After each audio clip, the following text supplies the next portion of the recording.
So excited. Direct le trailer. We're a tribe of warriors. In ancient times, we were responsible for patrolling and defending all of Natlan.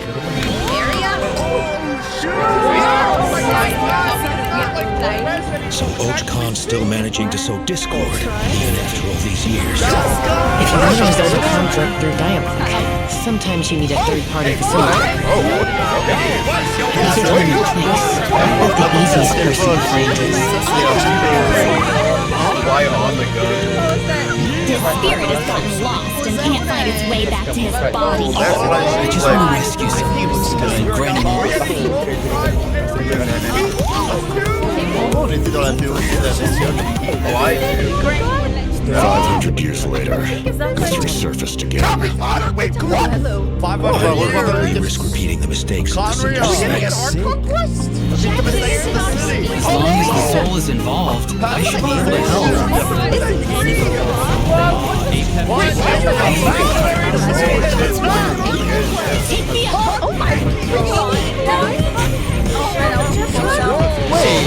Un boss qui se transforme dans d'autres boss.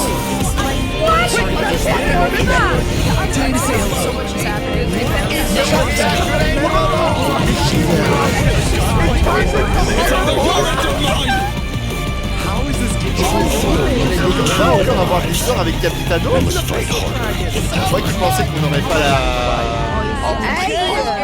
Normalement on n'a pas de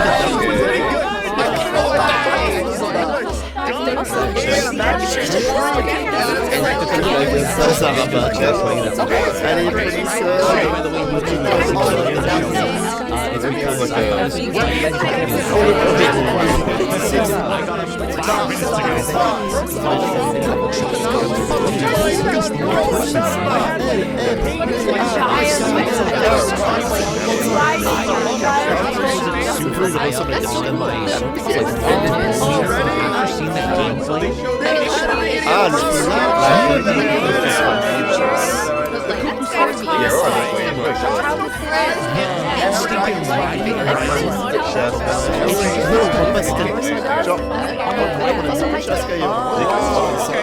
parce que c'est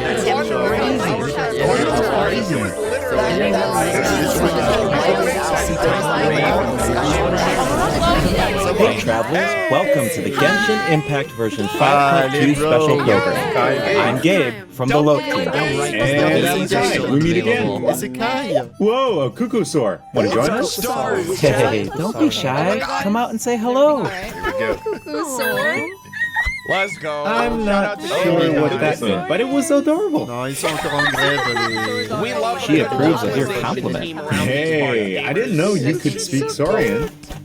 Oh, I can't, but I can make an educated guess based on her body language. Whoa, are all cuckosaurs as friendly as this one? Adult cuckosaurs are usually very proud creatures, but there are always exceptions. Well, since our cuckosaur friend kicked things off for us, I know just the place to start. The Flower Feathered Clan. Alright, let's do it. Cuckosaurs live among the Flower Feather Clan, which is suspended high above the mountains.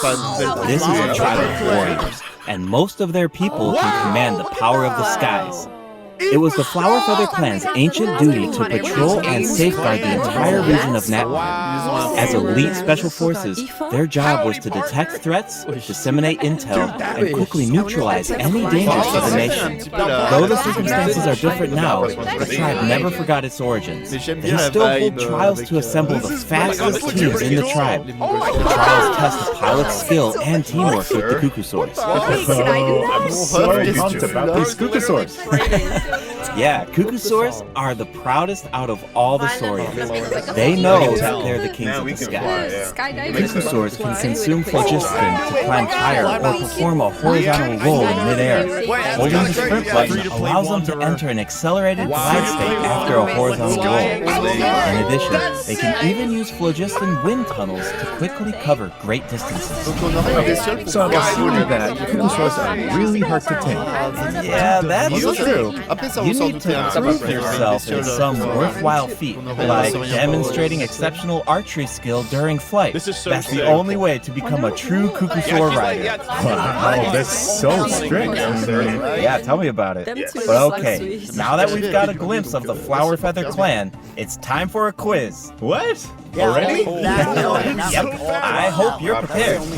Every tribe in that land has a unique way of communicating with their Saurian companions. Dude, I got this chat. I'm The gonna members listen, of the man. Flower Feather clan use a special item to summon their Kukusaurs. What is that item? A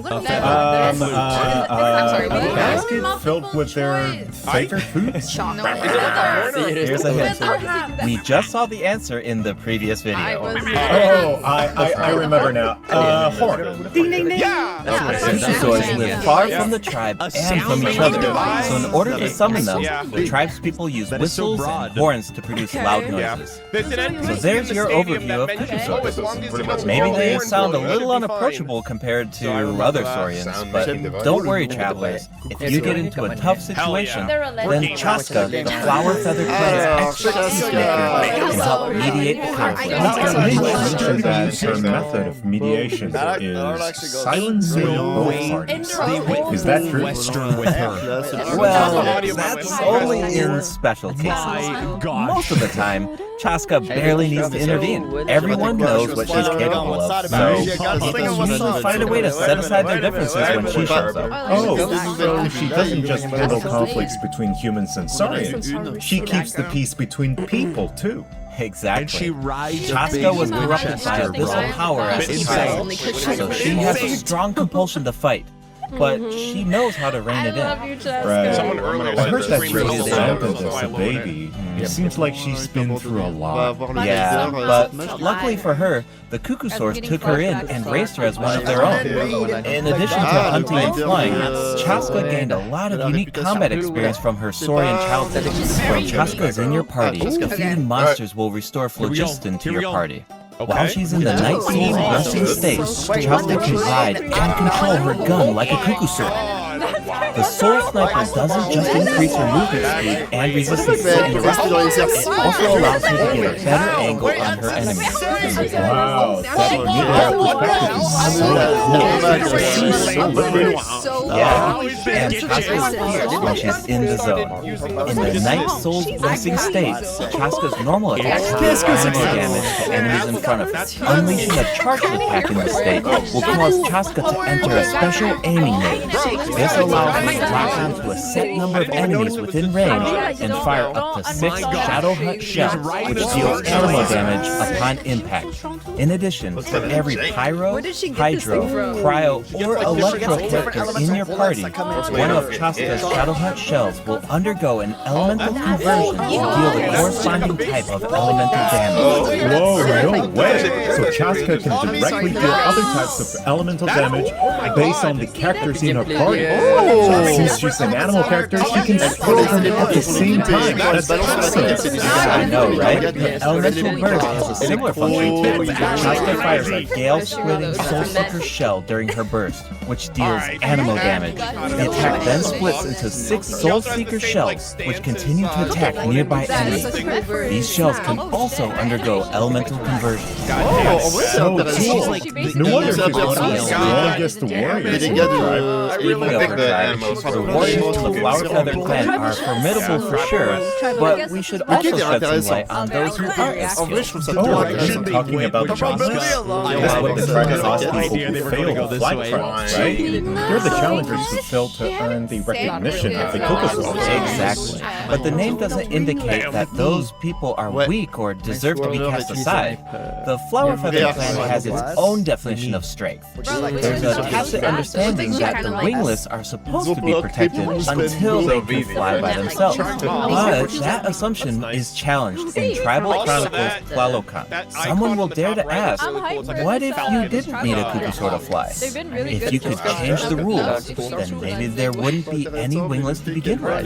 Now, whether that's the right path is for us to discover. Chasca will also be there to help us find the answers. So, check out Chasca's Tribal Chronicles if you're interested in what happens. Is there anything else that you can tell us? Remember how I mentioned that Chasca was raised by cuckoo swords? Yeah, tell us about it. Her Saurian mother will make an appearance in this quest. Even though she's joined human society, Chasca still goes to visit her Saurian mother on occasion, especially when she needs some help with a tough situation. So Chasca still has this soft spot, even though she's a fearsome warrior.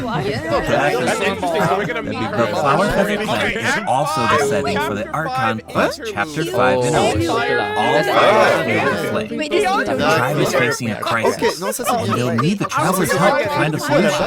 What kind of crisis? The Flower Feather Clan suffered the worst of the abyssal contamination during the battle of version 5.1. It's not just the human body that can't withstand high concentrations of abyssal power. For most people, it also damages the mind. Many members of the Flower Feather Clan are suffering from the mental repercussions of the abyss, and the tribe is in desperate need of aid. Beyonce will be there too. After rebuilding her own tribe, the Collective of Plenty, she's traveling around Natland to help those in need. The people of Natland really value unity, don't they? No one fights alone. That's one of my favorite things about Natland. Oh, wait. It looks like the captain will also be there.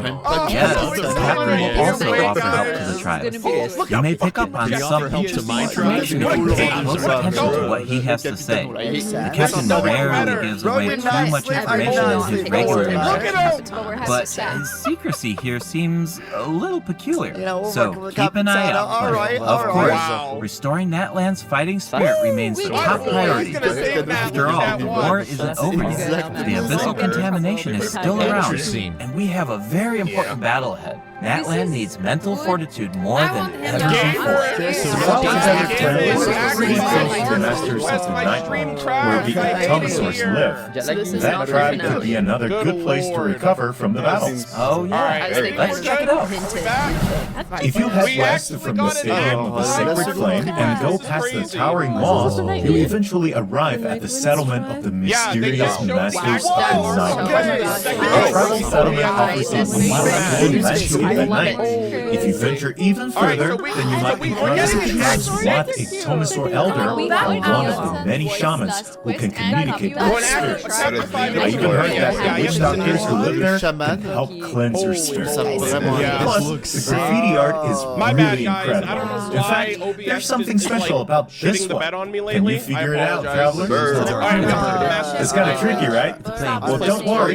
The Ectomasaurs can help us out. Ectomasaurs are known for their wisdom. They can use their unique sight to detect things that can't be seen through normal lanes. Whoa. Right. Ectomasaurs are especially skilled at detecting ley lines and phlogiston. They can absorb power from phlogiston objects to enhance their abilities. Doing so allows them to jump higher, move faster, or even obtain surprising results. Ectomasaurs can also extract information from graffiti art to create special objects. I bet that'll come in handy for solving puzzles. Definitely, especially in Tribal Chronicles Mictland, which will become available in version 5.2. The first 2 acts feature a lot of intriguing puzzles, so be sure to check them out, travelers. Some of them will require the help of an Ectomasaur, and others can be solved on your own. I noticed that Ectomasaurs can perform fast-paced jumps when they have enough phlogiston, and it looks like so much fun. Do we know anyone who can use that ability?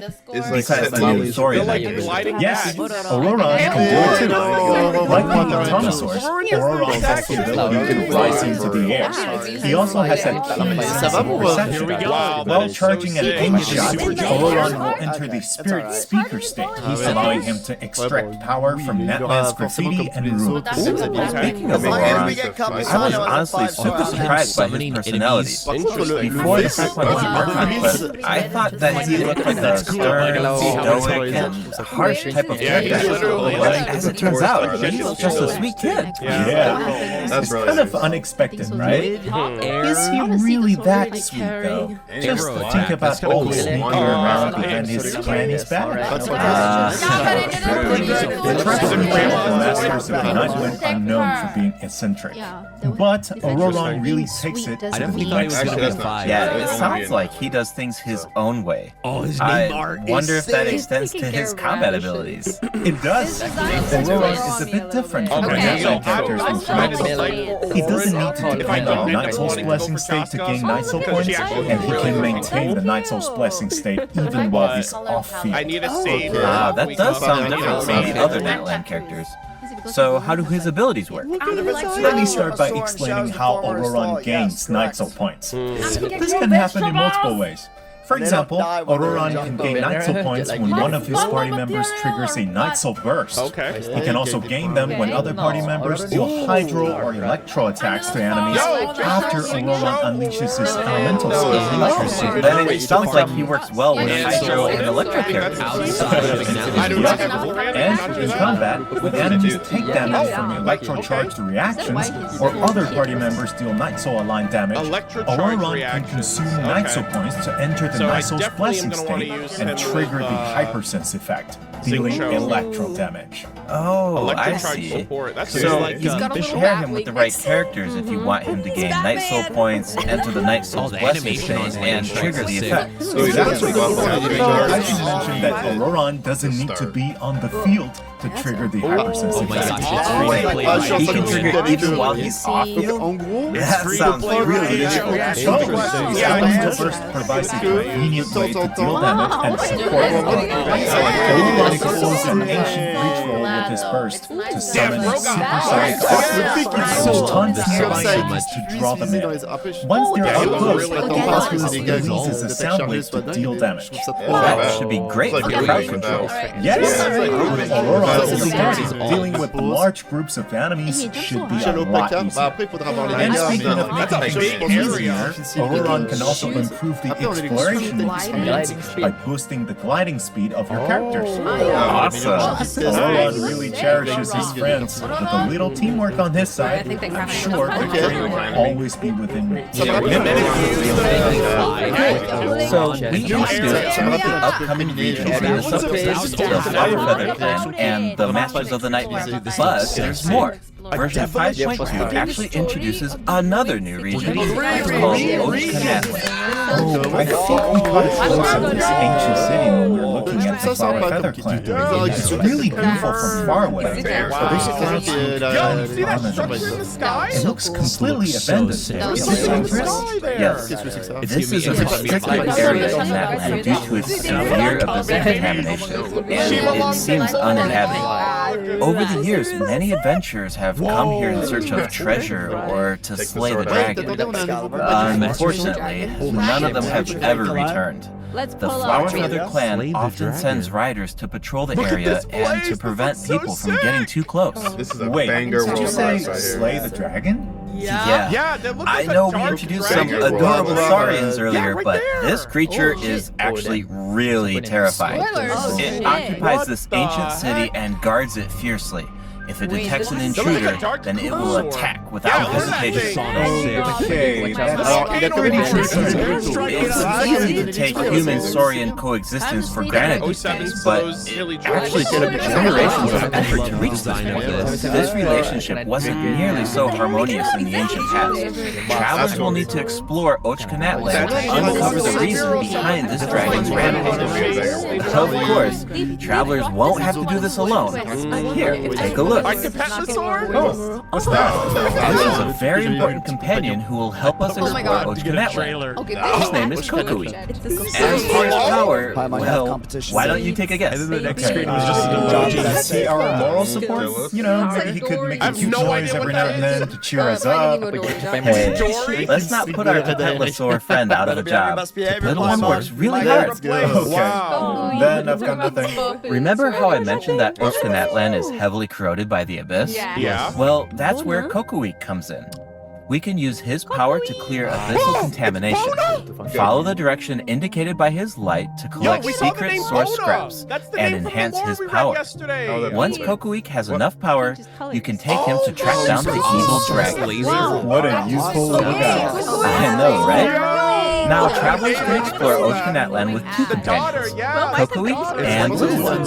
In fact, I've heard there's even a special token around here that can enable Little One to traverse a volcano.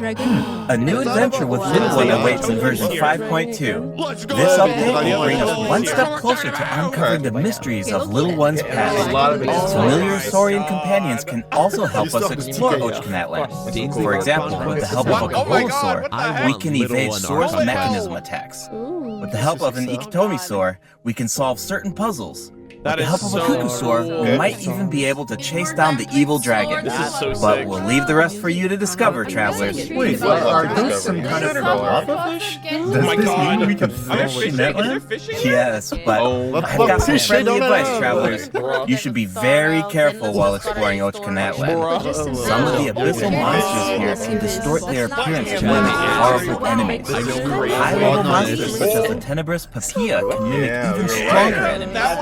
It looks like these monsters take the form of plants outside of combat. Yep, that's true. The Abyss has corroded Natlan's ley lines, allowing these monsters to read the memories inside of them and mimic creatures from Teyvat. How do we defeat them? Travelers will need to use elemental attacks to break the enemy's protective void ward. Doing so allows them to take damage and causes them to enter a brief state of confusion. Night Soul-like elemental attacks are especially effective against these wards. Wow, the Abyss has gotten so advanced. It's scary to think about how much harder these fights will get as Abyss monsters continue to evolve. Okay, that was a lot of information to take in at once. But before we take our first break, we still have a couple of short announcements. Really short announcements. First up, limited time expansion rewards.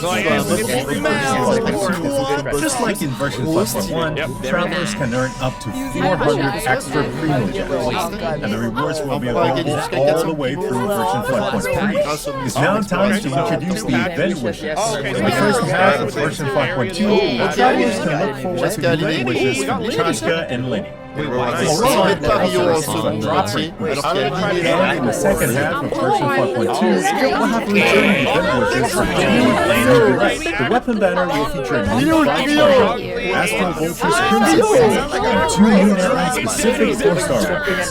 Be sure to check them out if you're interested. Alright, it's time for our first break.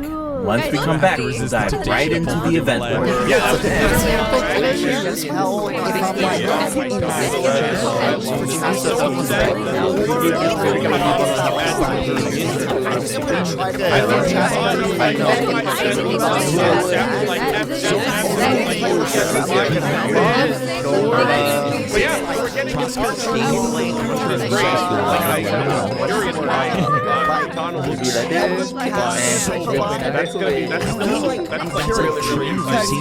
Natlan characters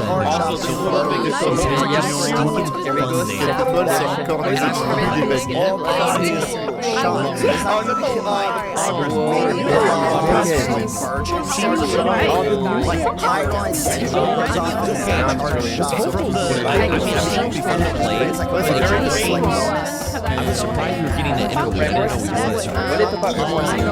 I can't wait. It's kind of like a fancy word.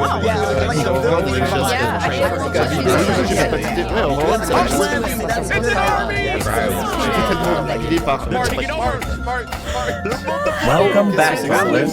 Welcome back. Let's dive straight into the event section. So in the first event, we'll get to learn more about the Masters of the Nightwind. That's right. In the version 5.2 event, Ptolemy Spirit-Seeking Scrolls, travelers will team up with Sitlali and Ororon to get to the bottom of a mysterious accident that occurred within their tribe. Travelers will need to complete combat challenges to defeat enemies who try to disrupt the ritual. They'll also need to reconstruct scenes from the tribe's golden scrolls and gather lost spirits scattered throughout the region. Travelers will only be able to uncover the truth if they collect all the clues. But don't worry, there are also various rewards to earn along the way, including primo gems. Ooh, I really like the vibe of this event. It looks like Lali is performing some kind of ritual. Also mysterious. When a situation gets tough, This art looks it's so Granny dope. to the rescue. I love. So I guess this is 3 acts. Sid Lally and Ororon have some really fun dialogue in this event. I'm always grabbing the popcorn whenever these two interact. They're practically a two-person show. And speaking of fun, let's get into the event gameplay. First up is the Search for Lost Spirits minigame. Travelers will have to work together to herd the scattered roaming spirits into specific zones to earn points. Pay attention to the conditions on the fields if you want a higher score. For example, travelers can jump on stone slabs that appear on the field. These slabs will break open and release even more spirits. Storms will also appear during the game. You can track down spirits more effectively if you pay attention to the direction of the storms. No, I mean, In Evil Vanisher, travelers will need to select the right teams to complete the objectives. Completing all the objectives will award you the Vanishing Aura, which allows you to deal AoE damage by spraying paint at enemies. That paint really matches the Masters of the Nightwind's aesthetic. It's super cool. Yeah, and so does the spirit moon in restoring fragmented records. Sid Lali will use the powers to reveal special fragments. Travelers will need to piece these fragments together and assemble them on a woven scroll. Make sure that you pay attention to the order and positions of the fragments. There's something else that we should mention. Travelers can obtain a new 4-star sword by completing this event. The design definitely fits the Masters of the Nightwind. Yeah. It looks like some kind of ceremonial artifact. I totally agree. Oh, and this event will allow travelers to learn more about Natlan's secrets. For example, this quest will review new clues about a mysterious and legendary place, the Mare Javari. Wow, we've been hearing about this place since Mondstadt. It'll be nice to get some new information. On a related note, the Adventurers Guild has prepared a new trial for its members.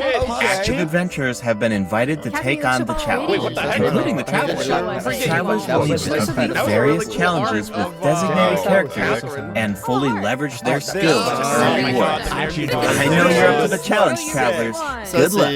Amongst that related news, the Knights of Slavonius are conducting a war game to improve security tactics in the region. And who better to test these tactics than the honorary knight? Be sure to pay close attention to the game, since the format has changed this time. Travelers will need to select combat units and stratagems to deploy against the opposing formation. Once the lineup is set, the monsters will fight automatically. Available combat units and stratagems are completely random. You know, just to build some unpredictability into the wargame. The chances of encountering elite combat units increases as the wargame progresses. Even more elite monsters will be available for travelers to use. It's a volatile environment, so do your best to win as many rounds as possible. Working medals and collect the rewards. Alright, let's keep the excitement rolling in this next event. We actually have a demo, so please take a look. Oh, looks like they're selecting tactics. Double damage? That sounds powerful. Oh, it's automated. Cool. The elemental reaction effects are completely different. This brand new battle mode is called Automatic Artistry. Powerful support cards have been added for nearly every elemental reaction. Choose cards that align with your strategies to trigger powerful elemental reactions. The effects will change depending on how you play. In addition, the overall gameplay is very laid back. Characters will automatically duel each other, and skill animations are now shorter in length. Wow, it's like we got a whole new Genius Invocation TCG after coming back from Natland. Talk about whiplash. That's right. Even if you've never played Genius Invocation before, I really recommend checking out this new gameplay mode in version 5.2. The new version will also bring a few updates to regular Genius Invocation TCG. You ever feel a little cooped up while you're playing card games? Well, don't worry about that. Our next event will give travelers the opportunity to enjoy the great outdoors. In Claw Convoy, travelers will need to help Lamia track down some adopted animals. Travelers will be able to see the animal's point of view by using a special tool. Once you've managed to deduce their location, you'll be able to track them down. Once the animals are safe and sound, travelers will receive a gift from the mysterious figure who adopted them. I feel like Ororon would really shine in this event. He's definitely an animal lover. I can see that. I'm sure that he would jump at the chance to meet animals from other nations. Yeah. Finally, the ley line overflow event will return in version 5.2. If you need more or character EXP materials, then keep an eye out. Alright, let's dive into some updates and game optimization. First up is the change to the Imaginarium Theater. Previously, travelers would be returned to the theater lobby after completing a challenge and have to reopen the Fantasia tone to continue. Travelers provided feedback that this setup interrupted their experience. So, this will no longer be the case in version 5.2. Now, after finishing a battle, all you need to do is click Next Act if you want to keep fighting. Nice. Travelers can now enjoy the thrill of combat without any interruptions. And for all the generous travelers who like to configure supports for their friends, a supporting caster record has been added in the new update. You can now check which friends have borrowed your supports by looking at the supporting caster screen. It'll be nice to know that our supports are helping people out. Yup. Oh, and the party configuration mechanic has also been optimized. Besides the elemental filtering, the Imaginarium Theater will now feature recommended role icons, elemental statistics, and markers for the main types of animals. That is so helpful. I'll occasionally put together a random team if I've just started experimenting with some characters, but this information should make it a lot easier to form strategic teams. These markers will display key information on how to counter enemies, but in a much more prominent position. Hopefully, this change will make it easier for travelers to form the best teams. Yes, now we can directly see which elements work best against specific enemies.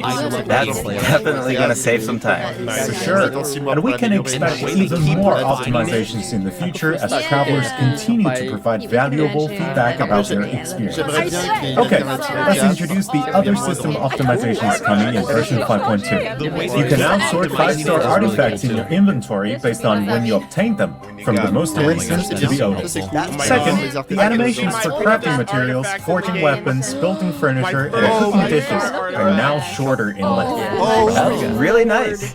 The dev team designed a lot of intricate animations for these features, but it can feel a bit frustrating when you have to watch them over and over again. There will also be several optimizations for the Serena teapot. The seed dispensary can now hold more of every type of seed.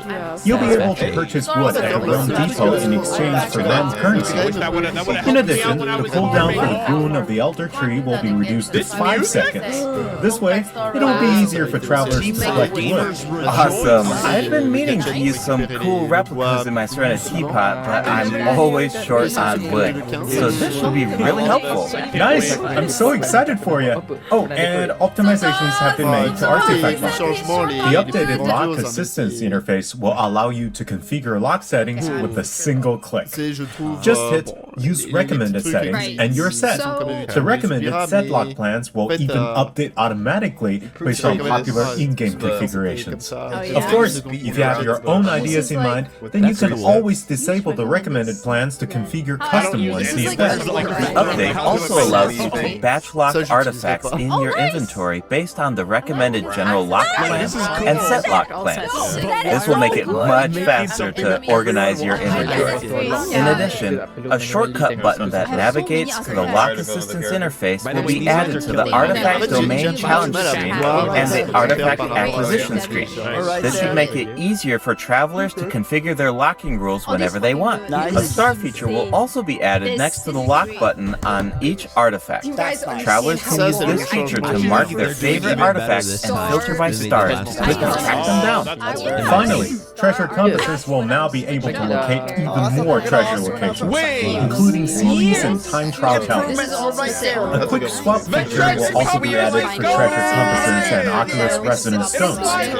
Enabling this feature will allow travelers to more easily use these devices across regions. The feature will automatically switch to the compass or stone that corresponds to your location in the game. Awesome. Be sure to check out future announcements for more details on the version 5.2 optimization. Alright, that was a lot of info, so this seems like a good good time for our second break. It's time for the third redemption code. Good stuff. So far, the vibes J'ai l'impression qu'ils en parlent absolument and you can hear it in the Yeah, that music.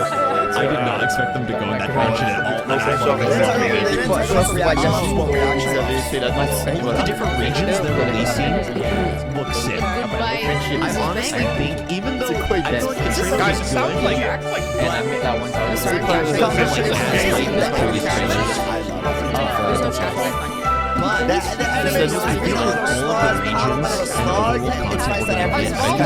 regions and the whole concept we're going to be the music is going to be so the sights are checked so you can't really tell.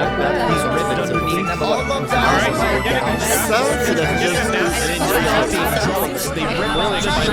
Welcome back, travelers. What else do we have on the agenda? We have some very exciting news to share. After the version update on November 20th, travelers will be able to play Genshin Impact on the Xbox Series X and S. Log into Genshin Impact on Xbox Series X and S consoles to receive the Wind Glider Wings of Fate's Course Intertwined. Additionally, Xbox Game Pass Ultimate members can play Genshin Impact via cloud gaming. They'll also find extra rewards in their in-game mailbox. Awesome. Alright, that should be everything. That means that we've reached the end of the special program. Is there anything that you want to say before we go, Kai? Yes, I'm really looking forward to all the new characters. Chasca and her weapons seem really incredible. I'd love to see how her travel chronicle unfolds because she has such an amazing personality. And Ororon seems like a very weird character. The storytelling is definitely going to shine. What about you, Dave? Yeah, I'm just so excited for our players to experience more of the Natland storyline, and we have so much to explore this time. I mean, 2 new tribes and a new area as well. And one thing I've always loved about Genshin Impact is how it's multi-platform. Like, I'm always logging in on different devices depending on where I am, so it's just exciting to see another platform become available for everyone. And yeah, on that note, I hope you have fun with the new version, travelers. Bye. Bye. Bye.